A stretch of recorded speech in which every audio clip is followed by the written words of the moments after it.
From eager second wave player and improvisational GM, head over heels in love with Call of Cthulhu, uh, uh, did it as a lark, discovered it was better than working for an insurance company, and slowly and steadily trying to get trying to get better enough at it and interesting enough at it that I can keep paying the mortgage and don't have to get a real job.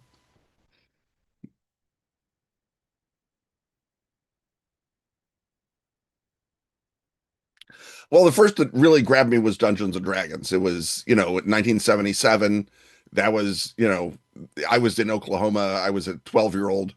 It was mandatory. I mean, you played D&D or you got into KISS. Those were the only two choices for a 12-year-old boy in my school. So I chose D&D and fell in love with it. And then I discovered Call of Cthulhu in 1981 and realized that my D&D love had been a mere callow fling, and Call of Cthulhu was where it was at. And that's basically, I've been mostly monogamous with Call of Cthulhu in my heart, at least, ever since. It's a magnificent game, and it does what it sets out to do better than almost any other game does what it wants to do. It's just a titanic piece of game design.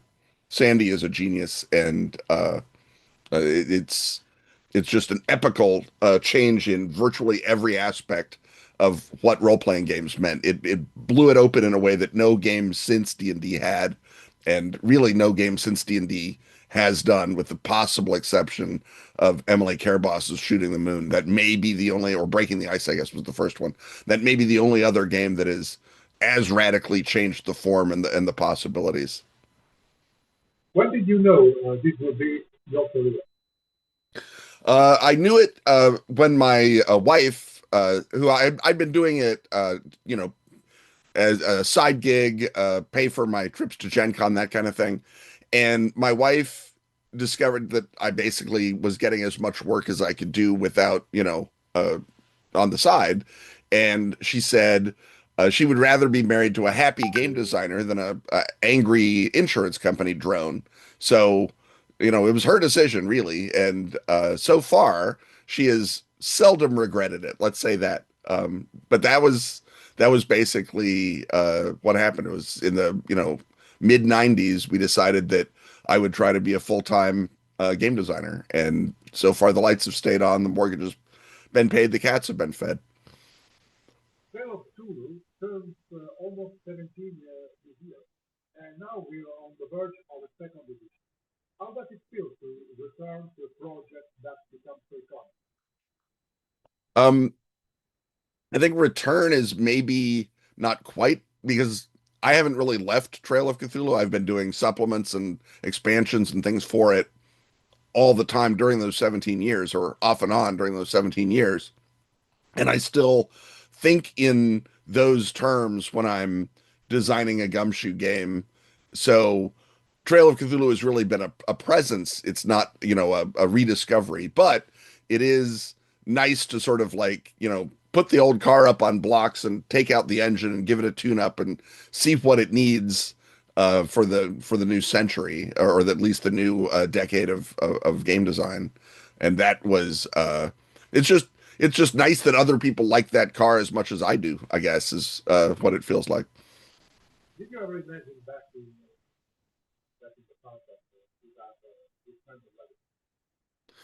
Well, I mean, Cthulhu is always a very strong brand, so I don't want to take all the credit in the world. And Robin's Gumshoe was very clearly a game design that would have legs as long as Pelgrane didn't, shut its doors for some other reason, because it's just such a intuitive and brilliant way to do investigation, which is what about half of role-playing games really are. So, if I have the Cthulhu version of that, I feel like some of that momentum is down to Lovecraft and Sandy and Robin, and some of that is down to me. And I just tried to make sure that the game would stay robust and playable, through that period. What has change in the tabletop gaming landscape due to to that make new editions necessary? Well, I mean, a lot of it is that Gumshoe is no longer a radical proposition. It's now an established, understood way of doing business. And so doing a version of Trail that feels like it was done in 2025 instead of a version of Trail that feels like it was done in 2007 is a lot of just sort of taking out all the slow explainy stuff and taking the sort of assumptions that the game community has. I think people in general, even in very trad circles, are sort of more familiar with playing to narrative and playing to story than they maybe were even in 2007. And 2007 was pretty late into that golden age of story games. So I just feel like a lot of the assumptions that the average gamer has about role play are closer to what Trail was trying to do in 2007 and what Gumshoe was doing in 2007. And so we don't have to sort of clear our throat as much. We can just sort of get into it and say, here's how this game works. And with the advent of streaming, people have got like 8 million hours of Gumshoe play that they can watch on Twitch or YouTube or wherever, if that's what floats their boat. Correct me if I'm wrong, but occupations now have templates and special abilities similar to Master Case. Was that a deliberate cross-pollination? It's more that, as you say, Trail's been around for 17 years. We've done a lot of development on Gumshoe since then. And I think we just learned, or I just learned from Knights Black Agents especially, but also from Fall of Delta Green, that a template system is just a more intuitive way to build a character than the sort of legacy code version that Trail first was. Because Trail began very much as a conscious Call of Cthulhu adaptation. And so a lot of it was, well, this is how you build a character in Call of Cthulhu. How do we gumshoe a 5 at, but we're not making the sort of first order decision of how would you like to build your character. And so I think making that decision, it's not so much cross pollinating as bringing Trail into the more mainstream of Gumshoe and letting it be its own game a little bit more, which was sort of the design philosophy for all of second edition, was how much of this is legacy code and how much of it can we revamp or retentacle um, into its own game, its own sort of uh, supporting position as the sort of flagship game of the Gumshoe system. Do you have a favorite new occupation? Um, I don't know. I like cowhand. Uh, we noticed that we have a lot of occupations that are mostly sit in an office and worry. And I think Kat Tobin, the publisher, said you should have some outdoor people. And I thought, well, what's more iconic in American pulp than the cowboy?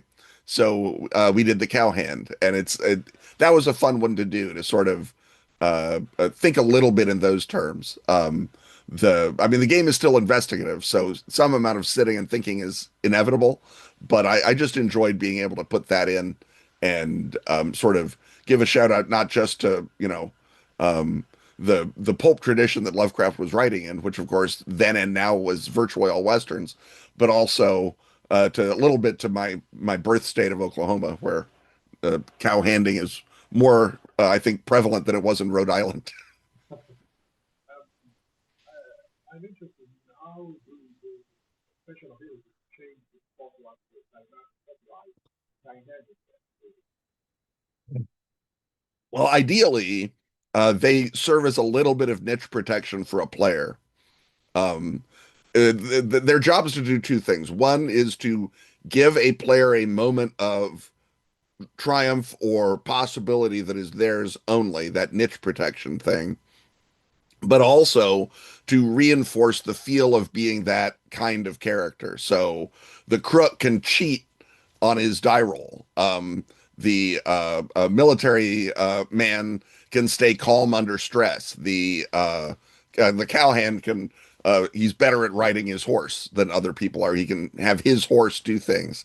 And so it feels a little more like your character, both in the your sense and in the character sense. We all know that sanity is truly also essential aspect of it. Um, in correct me wrong, in Trail of Two, in the new edition of Trail of Two, the insanity system has been significantly revised. Because you introduce terrible revelations of the myth. Can you explain that more? Again, it's a lot of it is about moving away from the legacy code model. The old way that I grew up playing Call of Cthulhu and loved playing Call of Cthulhu was basically you'd roll, you'd go insane, and then you'd roll on a big table to determine what kind of insanity you got. And it was like, the DSM-4 except a wandering except hit locations.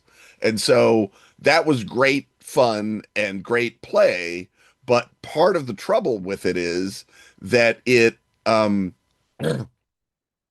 decenters the Lovecraftianness of everything. And what, we realized as we are coming back to second edition, first of all, sort of attitudes towards gamifying mental illness have changed, I think, probably for the better since I was doing it in the 80s.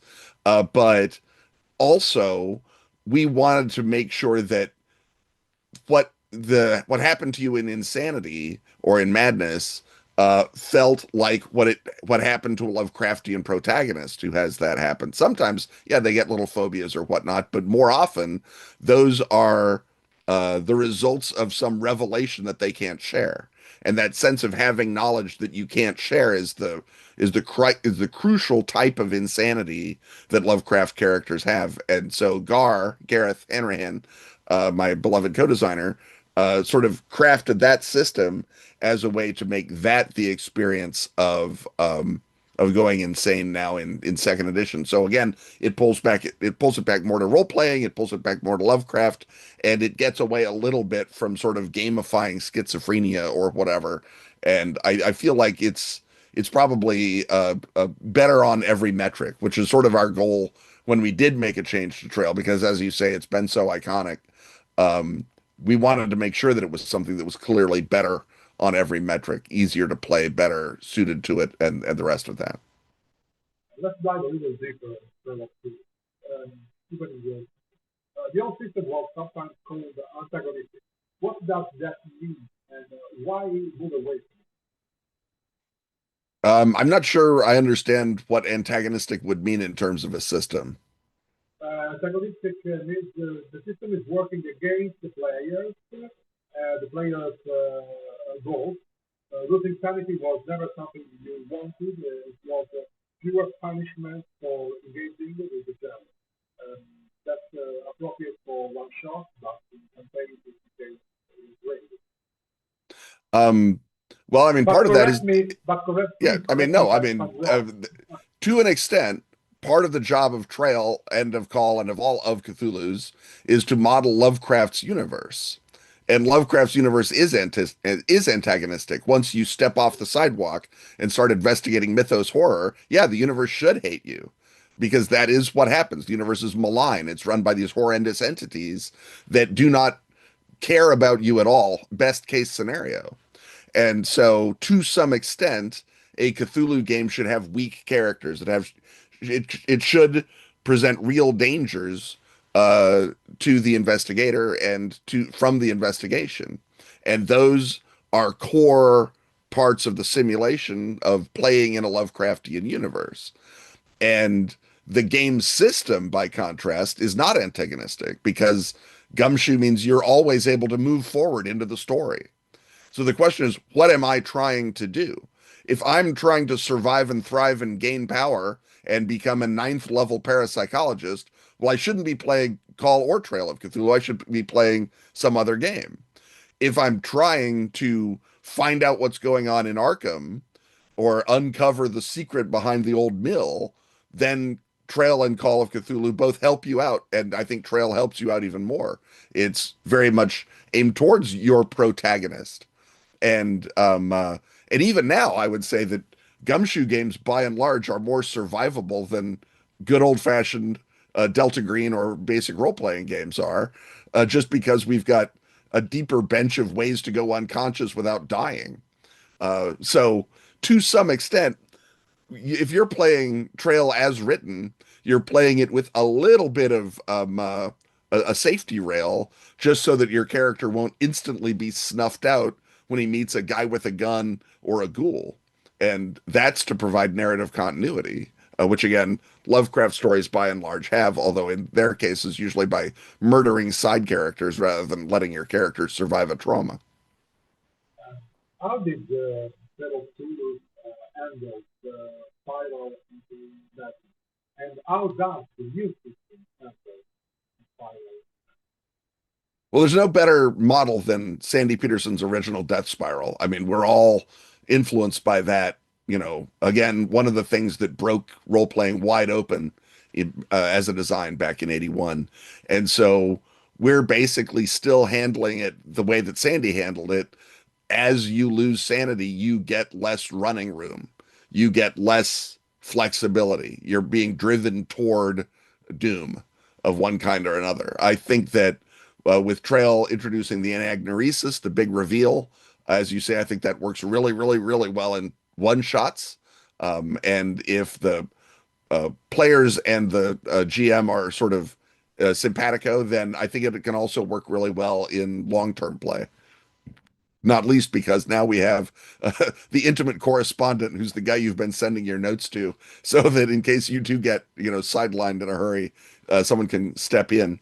But that um, slow disintegration, the only change the Trail really made was to differentiate your stability, your ability to sort of go day to day in life from your understanding that the universe and yourself and everything is implacably doomed, the loss of sanity. And so stability can go up and down like any other tracker now because we've distanced it from pure sanity. And that was an attempt to get back to Sandy's original design, the zeroth edition of Call of Cthulhu, where sanity never came back. And so um, uh, I said, well, let's do that because that's better. Sandy is better. And so sanity, by and large, in Trail, unless you're playing in a very pulp mode, doesn't come back, but your stability lets you sort of stay functional as a game character and as a story part, a story protagonist. And I think that was sort of our choice of how to do it. And I think it honors Sandy's design and maybe again, I think makes the play a little more survivable and smooth, especially for sort of players who aren't quite sure what they've gotten themselves into. You have integrated rock magic into the code. Can you Mhm. expand a little bit That really is in 2007 I was doing the magic system again based very strongly on Call of Cthulhu, and I did something that was all right, that worked, it held together, and I thought this is not great, but I'm going to put it in, it'll be a placeholder until I can design a better magic system. And then deadline hit, and that was the magic system that was in the book. And so almost the first thing I did after sending the manuscript off to Pelgrane was write the rough magic system as a better, more Lovecraftian magic system, and then make that the supplement. And so that's always in my head been something that should have been in first edition if I'd been a little bit smarter back in 2007. what's the most interesting vertical player now?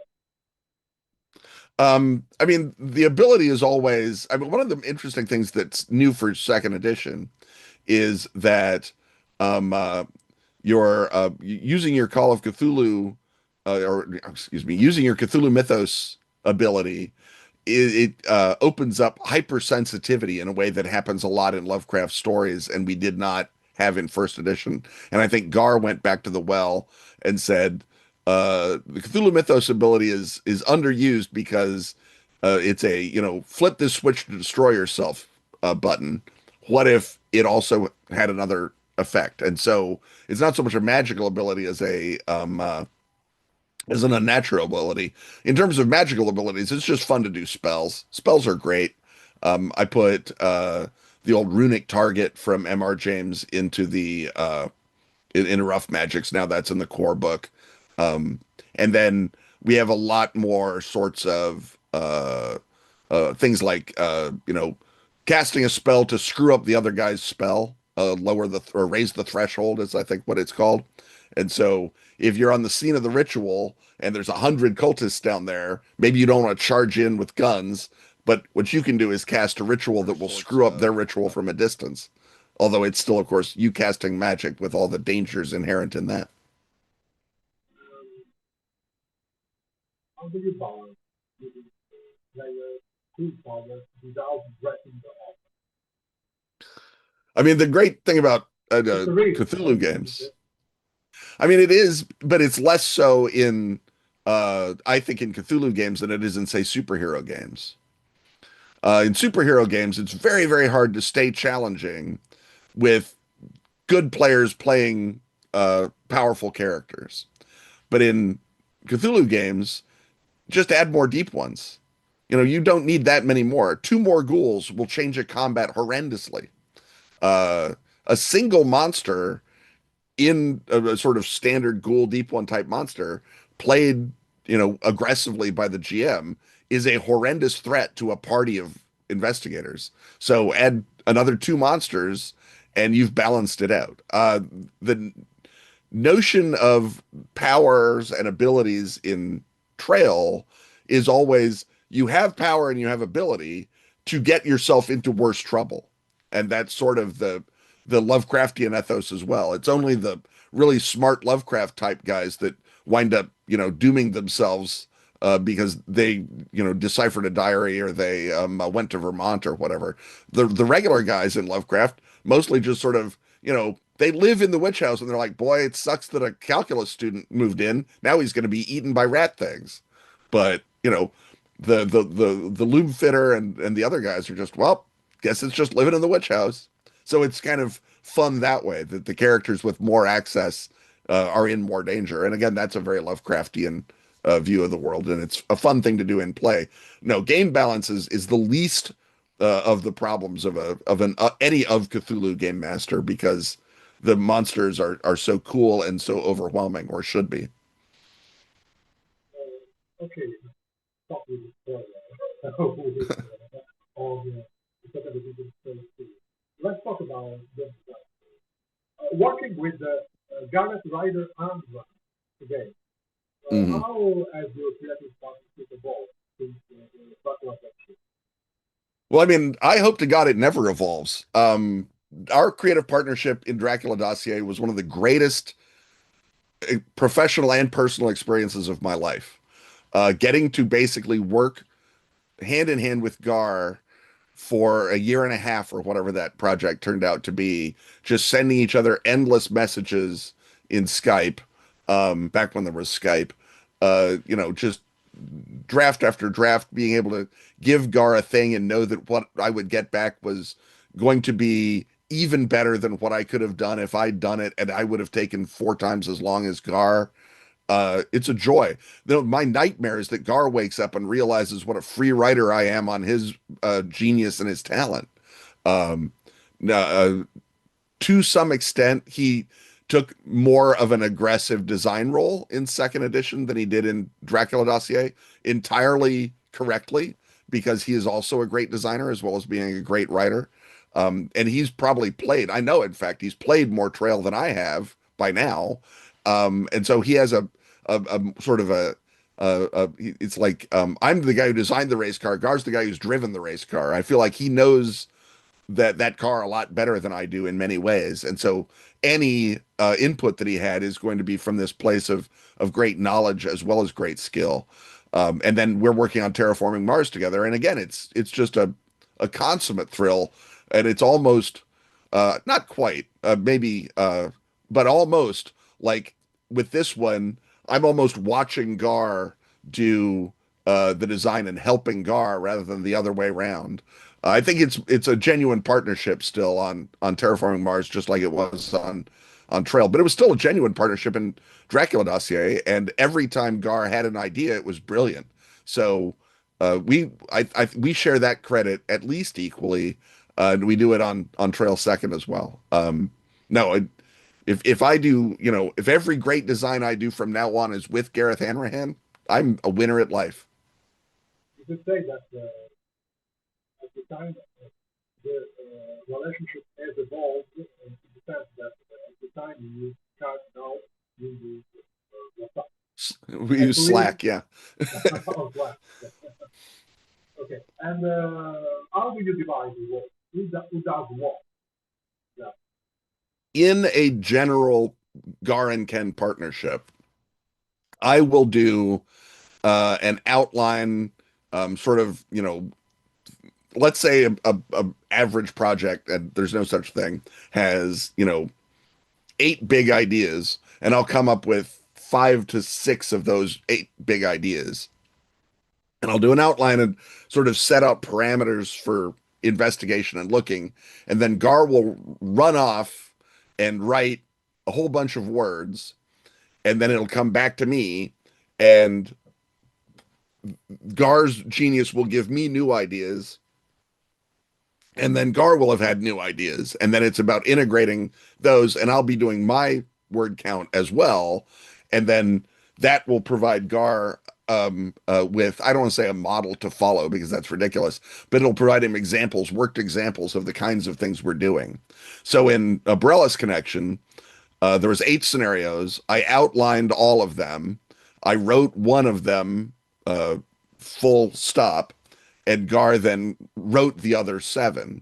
And with many cases, because I'm working with Gar, I could do like screenwriters used to do with Robin Williams and just say Robin Williams will be funny here. And then I do an outline on it side.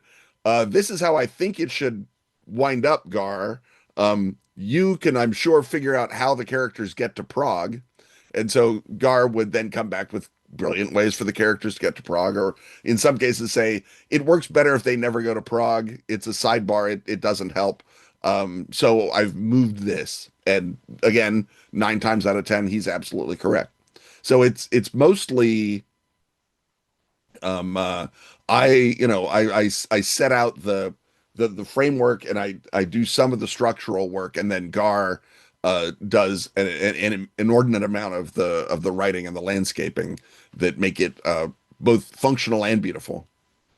Any any creative disagreement that makes the book better?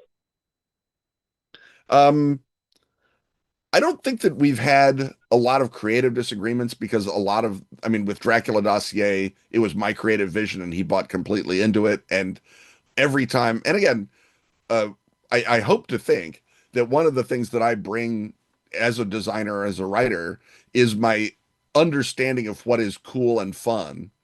And Gar doesn't have uncool, unfun ideas, in my experience. So, and again, he's really very, very good at following sort of a structure or a pre-existing example. All the work that he did for Mongoose when he was just churning out endless amounts of role-playing games, but a lot of it was based on other structures, on D20 or on Traveler or on whatever else. Um, Gar is really amazingly good at catching what is core to a vision and holding to it, because again, he's so brilliant and fecund that that's not a constraint to him. I mean, it's like the sonnet form, right? I mean, Shakespeare is never saying, I'm going to do this in 16 lines. No, I'm just going to do it this way. And, maybe I'll vary the rhyme scheme, but I probably won't even do that. Gar's the same way. So I say, we're going to do a sonnet, and Gar comes back with 14 lines of genius. And maybe I'll say, this should be a sonnet about the sun. And Gar's like, okay, bang, and off we go. So there's very little creative disagreement. I think maybe it would be fun to have a project where we actually have creative disagreement, just because I'm sure what would come out of that alchemy would be amazing. But by and large, uh, Gar either buys into my vision, as with Dracula and Borellus and Zelazny, or we are both working to a pre-existing vision, as we are on Trail Second, which in fairness was my pre-existing vision, but it's also Sandy's and Lovecraft's.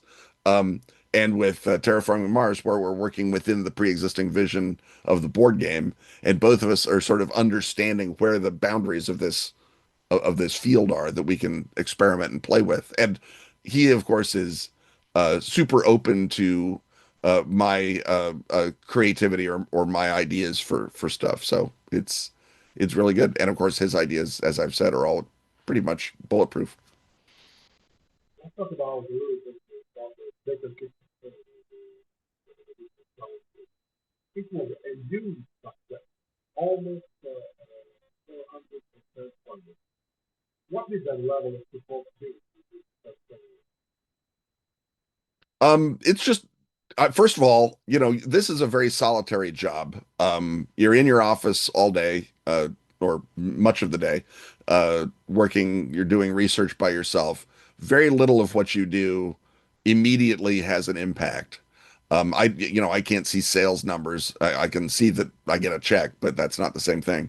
Um, it's harder, I think, in this business to sort of vibe that other people enjoy what you're putting out there. And since the whole point of doing this is to give other people a good time, it can be very gratifying when you do get information back that that's happening. When you go to a convention and you see people playing your games, or you go to, YouTube and you see people running your games, or you, in this case, go to BackerKit and say, send us money for our games, and they respond very, very generously and very enthusiastically. So it's a lovely confirmation that the audience is still there, that they're still interested, that they still want us to keep doing this stuff, to still go into our office and bang out the words.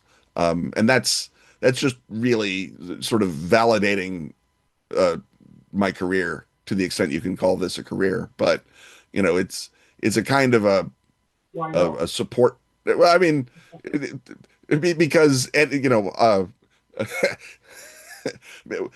you had told me, back in college that I would be using my master's degree in international relations to write about vampires, I probably would have said, that seems like someone screwed up then. Maybe you, maybe the universe. Any such goal like that? Oh, I'm very excited about the campaign frames. I don't think that we're getting independent books out of that. The campaign didn't quite run that long. I like the fact that we've got maps I'm enjoying, but we're doing scenarios for those campaign frames. And so I'm very excited about Gar's Beneath Unknown Skies, sort of Stranger Things in Lovecraft's Oklahoma vibe, which I think is amazing. Brilliant idea. And I want to see a lot more of that. I'm excited to finally get to do my Gangland Chicago Cthulhu Mythos game that I ran in the 1980s, using Gangbusters as a Cthulhu supplement, dating me horribly. Um, and I've pitched it to, I think, two other companies since, and finally I'm getting to do it for Pelgrane. So that's fun stuff, getting to write scenarios that the research is, I go to Bucktown and I look around, and that's huge fun.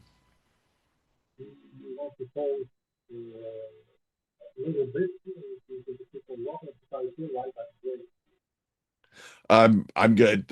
As perhaps you can tell, nothing. I enjoy nothing more than the sound of my own voice. So Okay, so let's go. And yeah, last, talk about the gumshoe. Uh, for someone coming from Call of Duty or other traditional role like this, what's the haha moment when they finally get gumshoe?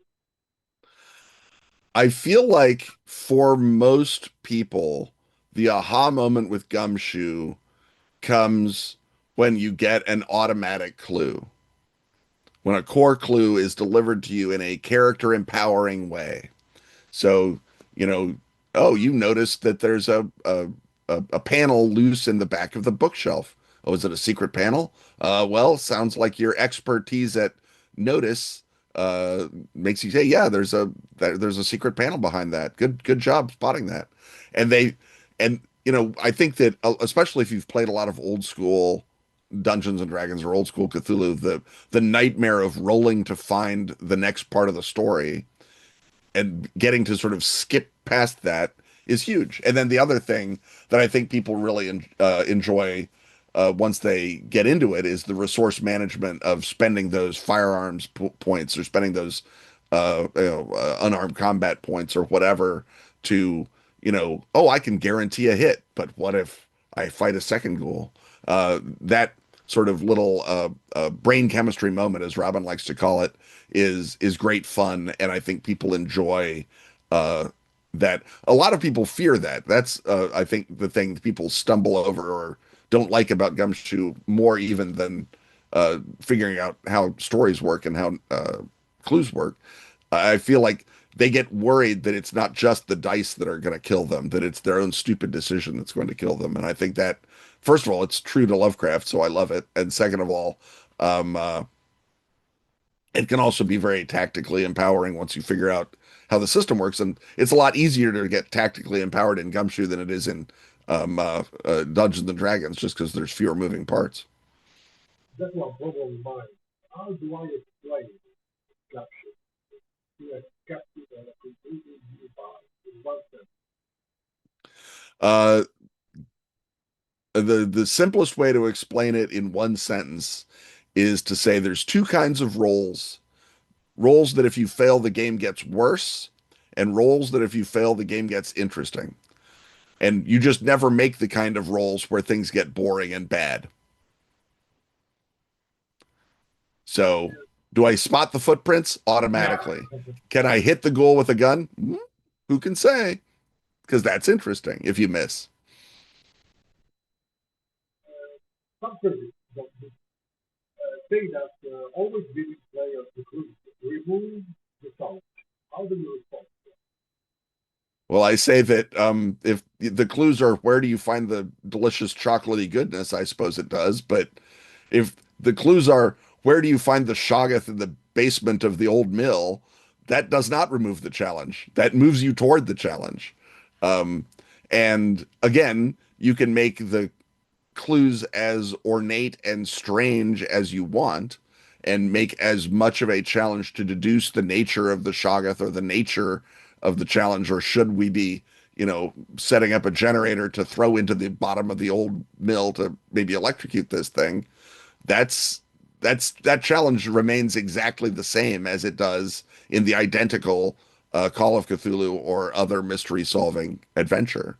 It's just that you're definitely going to get to that old mill in Gumshoe and you're not in Call, but that's not the challenge. The challenge is, what do you do about it? And maybe how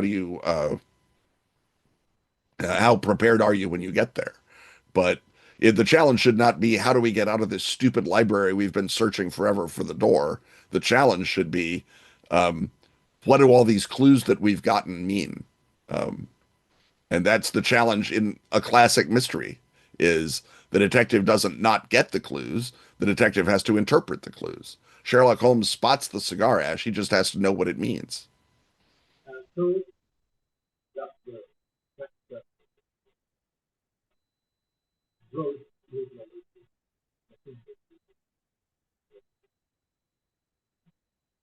do you think traditional investigation games are broken? Or just different? I mean, I don't say broken. Obviously, I had so much fun with Call of Cthulhu. You can't even believe how much fun I've had with Call of Cthulhu. Um, and I've played games that aren't gumshoe games with investigative components, and they're not broken. You just have to sort of reorient what gameplay is. And the game is not about investigation at that point. The investigation is the excuse for whatever else the game is about. In Gumshoe, the game is about investigation. And that is, why the game system exists to further it and support it. Every game system that's good exists to further and support what the game is actually about. And you have to figure out what that is for a satisfactory day at the table. But that's true with any game system. Yes, so, uh,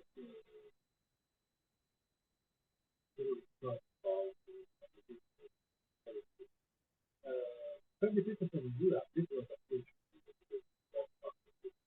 Do you see collective as complementary or as alternative? Well, if you have two cars and they're both great cars, you automatically have a complementary because you bought that second car for a reason and it's an alternative. Which do I want to drive today? So what I've always said is that if you ask me what the greatest car in American history is, it's the Shelby Cobra. If you ask me what car I want to take to go off-roading, it's going to be a Jeep. Am I going to cruise and impress people? Is that what I want? Or do I want to go off-roading?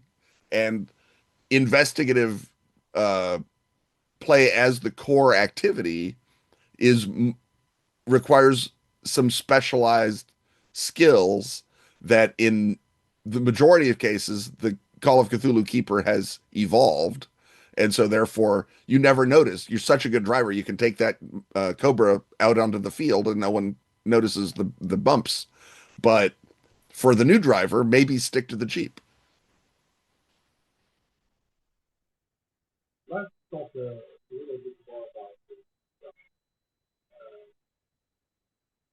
Robin Rose created, yeah, but you have arguably done more to expand on the past. How would you describe your contribution? How would you describe your contribution? I would love to see the version of this question you asked Robin. Yeah, yeah, I will. Robin's I will do it. Robin's bit that he loves to say is that he exists to take things out of Gumshoe and I exist to put things into Gumshoe. And I think that that's very, very fair because all of my game design instincts are about uh, sort of uh, creating specific environments at the table. And that can be historically specific, that can be mechanically specific, whatever it is. And I came out of, a lot of my very early game design work was with GURPS. I played Dungeons and Dragons forever. I played Call of Cthulhu forever. Basic role playing when I was coming up had a million different variations, each slightly tweaked to do a different thing. Have you played Call of Cthulhu with friends? No, no, I've never had that great luck. I've played Pendragon with Greg Stafford is as close as I've gotten to that. Um, but uh, no, I've my goal has always been what is the funnest thing that is happening at this table in the ideal version of this game? How can I make a game that reaches out and supports that and does a thing? And Robin, I feel like, is what is the most interesting mechanically I can make Gumshoe. How do I do a game that supports that? And that's a little stereotypical because Robin is not a Euro designer. I'm not an Ameritrash designer, but I feel like to some extent I like Gumshoe so much that I'm always wanting to add things to it. And Robin, of course, it being his baby, is always trying to get it to be a better baby. And I think the baby is darling. I just want it to wear nice hats. And I think that's really sort of what's going on there. Um, but yeah, I like to elaborate the system. I feel like the more surfaces you have as a player or as a GM, the more interesting and more tunable you can make your table experience. And Robin's notion is, I've already made a table experience for you. Stop tuning it and get to, enjoying the drama. Okay. So now to the core of our podcast. So, we are always in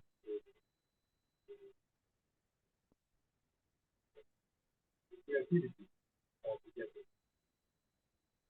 And you often talk about dissociation as a creative technique. Always Mhm. contradictory ideas. I'm very that I pick up like, can you give us can you give a concrete example of how you apply this to Um, well, with the mythos, it's almost on easy mode because Lovecraft himself was such a believer in taking incompatible things and overlapping them to become the threat. So, for him, you have a thing that is a serpent, but also a mist. You have Cthulhu classically is an octopus and a dragon and a human figure. And only because we've seen what Cthulhu looks like do we think that that makes any sense. Um, uh, so the notion of taking these incompatible concepts and putting them together is sort of the core of the what I want to say the decor of the mythos. And then when you step back, you're saying the jobs of this game, the jobs of this table experience are horror. It used to be, I believe, Delta Green used to say it's a game of horror and wonder, and Cthulhu games should be both of those things. It should be horror, but also uh, wonder or awe in the Burkean sense when the universe is so immense that you're stunned by it, and try and make both of those happen mechanically if you can. Thematically uh, is easier, and just the notion that uh, you know one thing is not enough at a table just because if I come up with one perfect tone, that's not going to be the tone that everybody playing my game is going to want. So I need to be varying that tone. It has to be a polyphone in order to appeal to a an art form that is entirely interactive, the way that and improvisational, the way that role playing is. If I'm making a movie, it can be one tone all I want. Because the audience is passive. The audience is active and interactive in role playing games, so there has to be a polyphone to it. Is this something you do consciously, or has it become? I mean, to some extent, it's instinctive now, but I do find myself consciously doing it, especially if I'm stuck for something or on deadline, and I think, all right, Height, break it down. What are we doing here? And I try and sort of imagine the flavors or the concepts or the notions. This is one thing and it's another thing. How loud can we make both of those and then get harmony as opposed to dissonance? So this could be a technique to unblock some, like it block. Right. You are Yeah. stuck with you are stuck with something that Yeah. Hmm.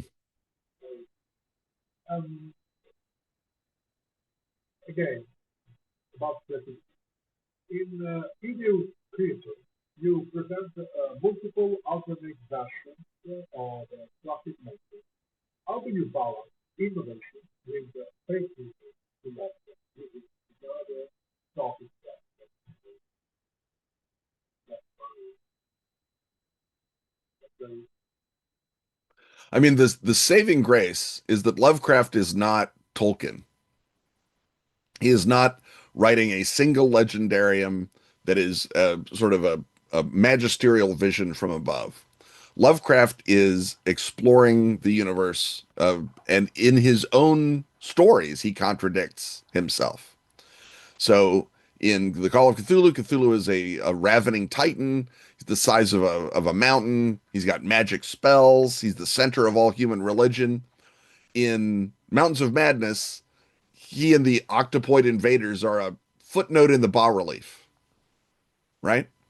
Um, so those contradictions that Lovecraft put in deliberately because he felt that real mythology contradicted itself is Poseidon the god of horses or is the god of oceans? Is Apollo the god of plagues or the god of music? Um, those real contradictions exist in mythology, and Lovecraft wanted his mythology to feel like a real mythology, and so he embraced those contradictions. And the other thing that Lovecraft's creative project was about not being tied to these old-fashioned monsters, vampires and werewolves and ghosts. All of those things appear in Lovecraft in one or another form, but he changes them to be this sort of scientific gothic that his Cthulhu mythos universe is. Lovecraft would be the last person to want you to stay entirely true to the deep ones as he wrote them in Shadow over Innsmouth. If he'd written, another, if God willing, we'd had another 15 years of Lovecraft, and he'd written, three more stories with deep ones in them, they would have changed because he changed all of his stuff. And the whole point of those monsters is that the old monsters are predictable.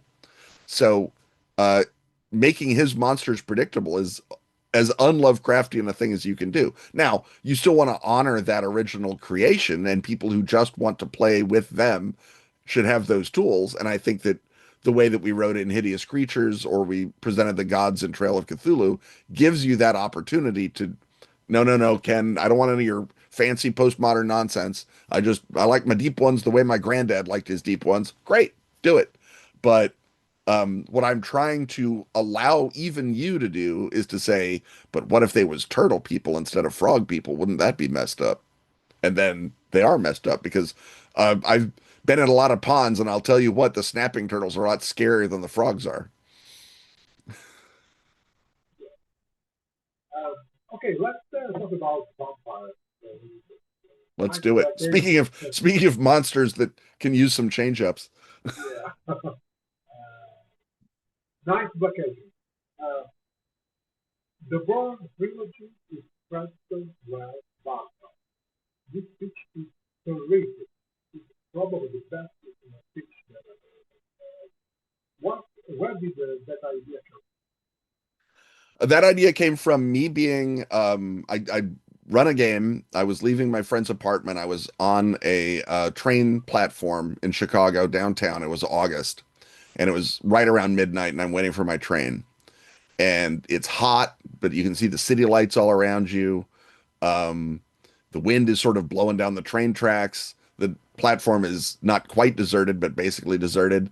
And I thought, this is vampire weather. This is where I am killed by a vampire, just because it was a fun, urban, creepy moment. And then I thought, hey, vampires, we don't have a vampire hunting game. The Buffy game is basically moribund. It wasn't dead, but it hadn't published anything for a while. And I said, we don't have a vampire hunting game. And White Wolf was between Hunter incarnations at the time. I said, what would a vampire hunting game look like? And I said, who would hunt a vampire?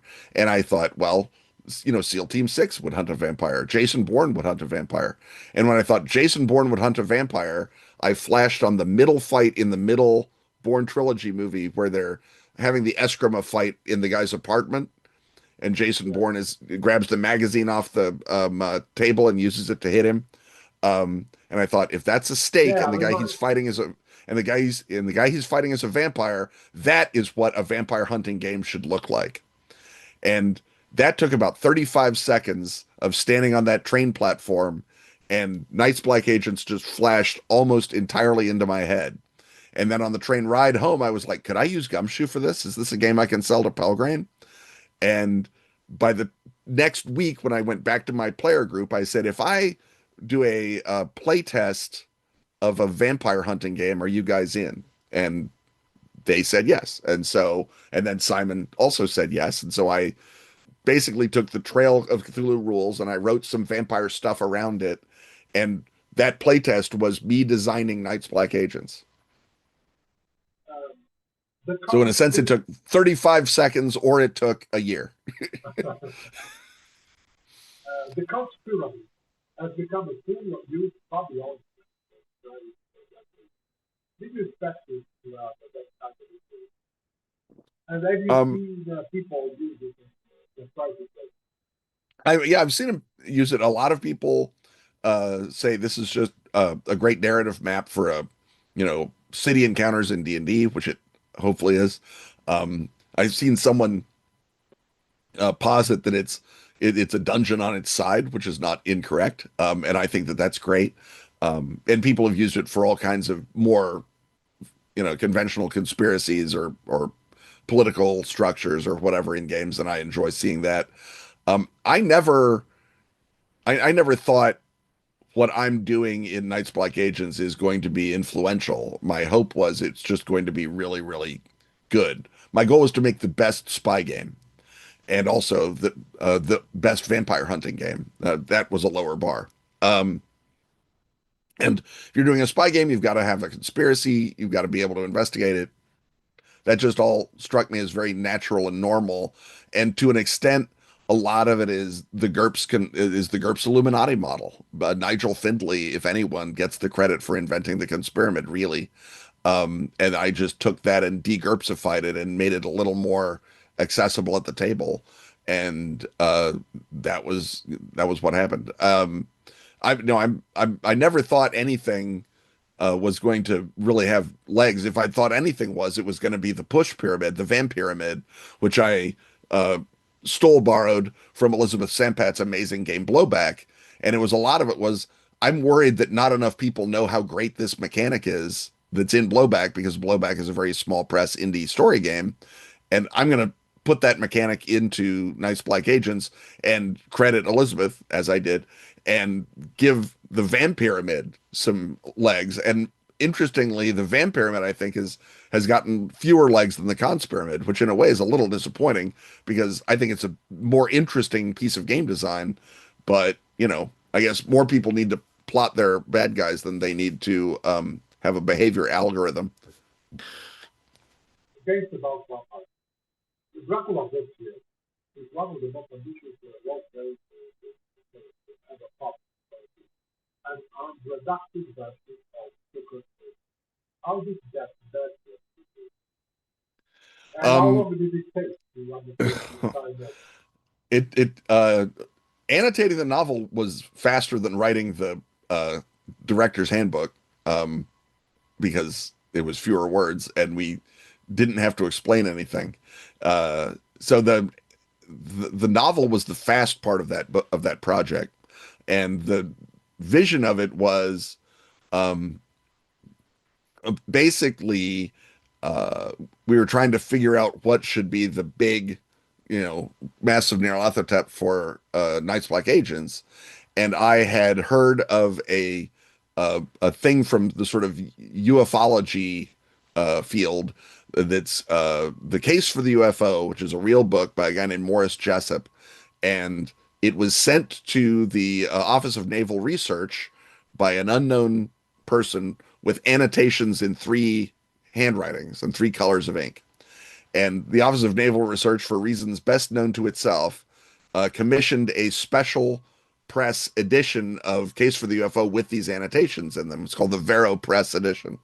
And now you can go find it on the internet. But in the 80s and even in the 90s, it was sort of a holy grail of ufology to find the Vero Press edition.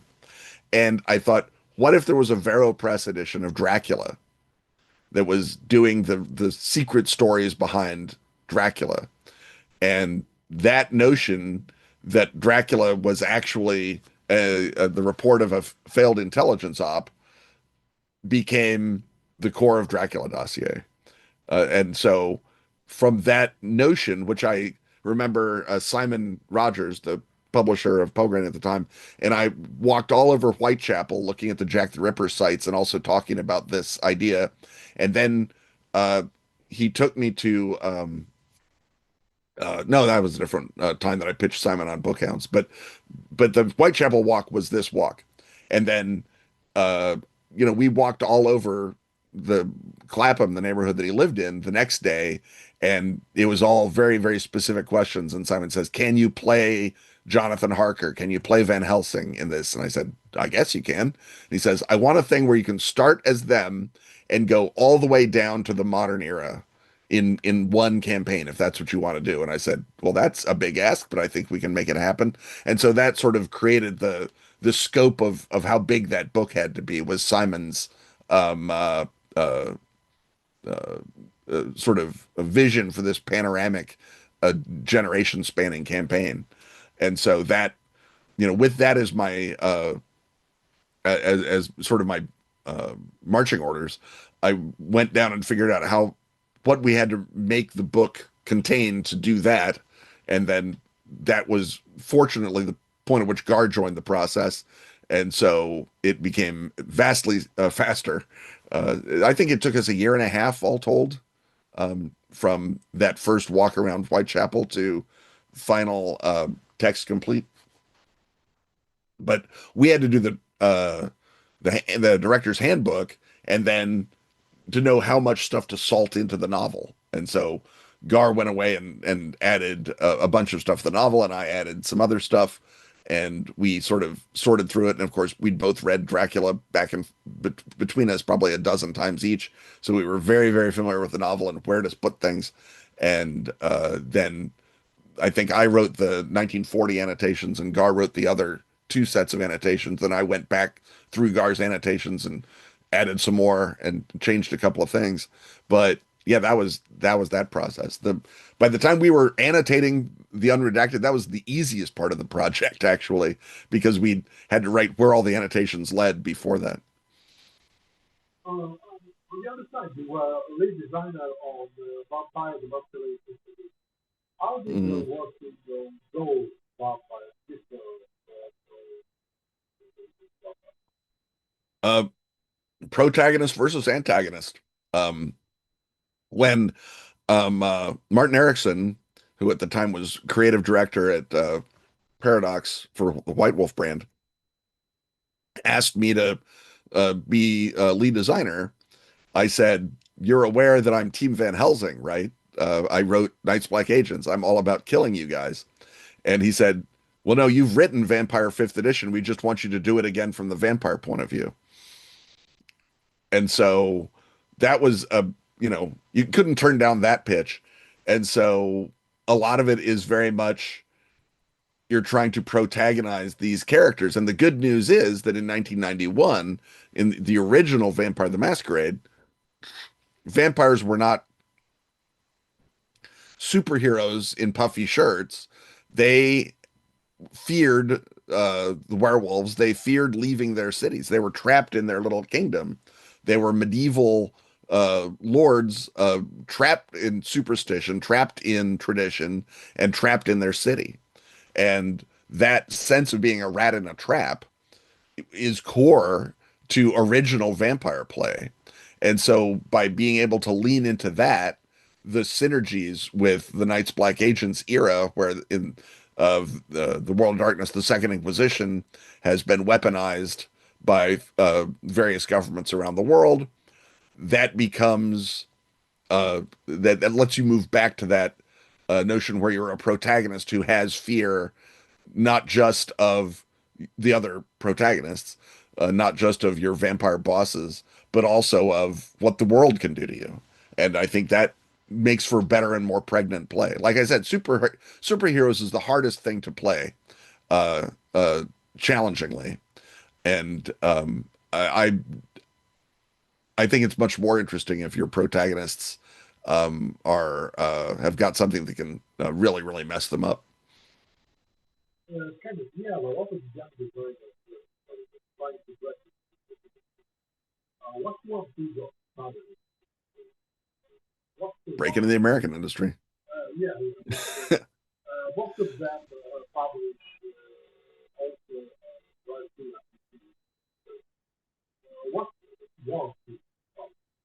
What's the one piece of this advice which someone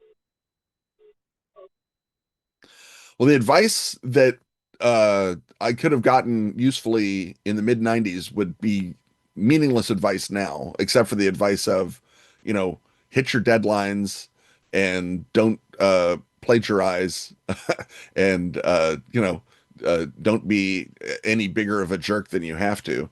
That was all good advice then. It's good advice now. And I received that advice a lot. Um, the thing that they can do now that I couldn't do then is because of open content, because of community content, they can write almost for sure for their favorite game already. So my advice is find a game that you love and a thing that you're passionate about, and that can be your first project instead of your 12th, because either the system is open or the company has community content or there is an open system that is so close to it that you can file the serial numbers off and make it wonderful. And so in my day, you had to go to conventions and buy drinks for game developers to get gigs. They can just begin. So my advice is, don't feel like you have to compromise your artistic vision because you don't now.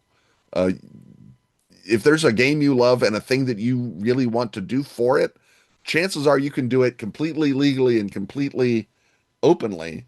And if you can't, you can get asymptotically close to it. And so that's my advice. And then simultaneously, because the story game explosion happened, beginning in 2000, 2001, uh, that unleashed a golden age of independent designs. And there is a place and an audience and a market and a design culture around that wasn't there when I started. And so what you are like, I don't want to write a game for you, old man. I want to write a different new game. Now you can do that. And again, the advice in this case is find someone who's really, really good at graphic design. And if it's not you, uh, partner up with them. I mean, however you can, because nowadays the games with legs, the games that stick, have to be both well-designed games and well-designed games, right? You have to be able to look at that game and imagine yourself in the driver's seat of it in a way that in our day, some stapled together piece of garbage with mimeograph art on the cover, sure, whatever, as long as it's got more orcs in it. But now the bar is so high in terms of visuals and the integrated artistic effect of reading the game, much less of playing it, that the best thing you can do for your career is to either have or develop or recruit visual design sense, ability to make a thing look good on the screen or on the page. And that's going to be crucial to your success. And For the common players who want to dive into further food, what should they start? well, hopefully they'll be able to get the second edition pretty soon this year, and they should start there. There's adventures in it that are meant to be sort of open the door adventures. If they just can't wait, if they're just that eager, first edition is like we say 90% backwards compatible. So get that and then play either if they're horror fans who want to get into it, play Shadows over Filmland, which are all the monster movies that you know and love, just Trail of Cthulhu'd up, or start playing individual adventures from like any of the anthologies that we have, all of which are super great. Arkham Detective Tales, that's all Gar, so it's all good. But Out of Time, Out of the Woods, Out of Space, those are all really great compilations. Just find stuff that you want to do, play a bunch of one shots, and get ready to ramp up your campaign when second edition drops. There's a lot of great stuff for it, and a lot of it is available.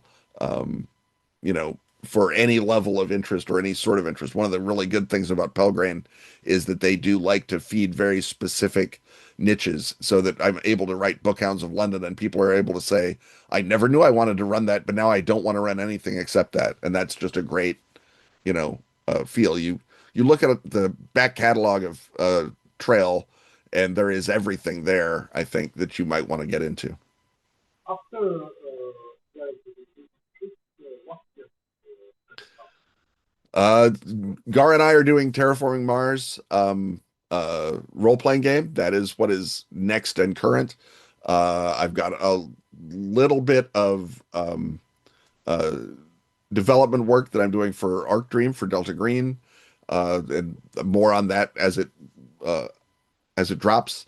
At some point, Shane Ivey has been very, very patient about waiting for his Arthur Machen annotations. I did the annotated King in Yellow for Arc Dream, and he has commissioned me to do an annotated Arthur Machen collection, and so I need to get really working on that. But that's been my, when I get time, I can finally annotate Arthur Machen. That's been true for a year now, so I need to get onto that. And then in terms of game stuff, Gar and I have got projects, lined up for Trail and for Night's Black Agents, and I'm sure other stuff. So, Outside Entities, which is a monster and god book for Trail, will probably drop shortly after the main book does. I've already done that, but it'll be something that people can look for. Kenneth, Cthulhu or Nyarlathotep? Nyarlathotep is more interesting because he's a human scale foe. Um, Cthulhu is you need both. You need scope and you need individualism for the story to work. Favorite Lovecraft story? Color Out of Space. It was my first Lovecraft story. I read it when I was 11. I was not tall enough to go on that ride. I read it in a, a sunny afternoon in Oklahoma City, the least Lovecraftian surroundings you can imagine, and it scared me out of a year's growth. And then I discovered more Lovecraft stuff in a paperback in the garage, and I was hooked. But Color Out of Space, it so happens to be his best story. It's my favorite story, and it may be, along with The Willows and The White People, the greatest weird tale ever written. So I'm,